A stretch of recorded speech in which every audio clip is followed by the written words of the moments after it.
ভাই আসলেই আপনি মেয়ে মানুষের সঙ্গে তর্কে জড়াবেনই না, মানে কোন জায়গায় দিয়ে কোন জায়গায় যে আপনার নিয়ে যাবে আপনি নিজেও বুঝতে পারবেন না, মানে আপনি নিজেই বেকুব হয়ে যাবেন।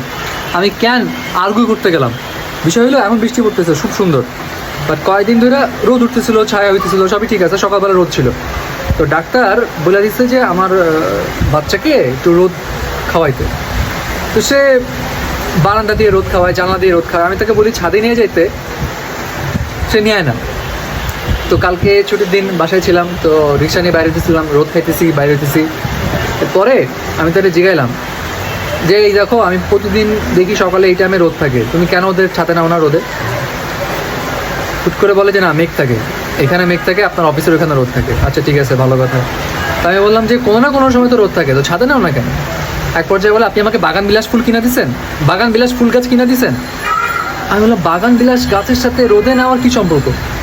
বলো না বাগান বিলাস গাছ কিনে দিলে বাগান বিলাস গাছকে রোদ খাওয়াইতাম, বাগান বিলাস গাছ সুন্দর আরও বড় হইতো। আমি বললাম আমার বাচ্চার কাছে রোদ খাওয়ানোর সঙ্গে বাগান বিলাস গাছের কী সম্পর্ক? আমি বললাম না বাগান বিলাস গাছ আপনি কিনে দিচ্ছেন আগে সেটা বলেন। আমি পরে হাত জোর করে মাফ চাইছি, বাবার বলছি যে ভাই এখন যে রোদ খাইতেছি ওই রোদেই আমরা মনোযোগ দিই, যুক্তি তর্কে না যাই, এটাই বাস্তব।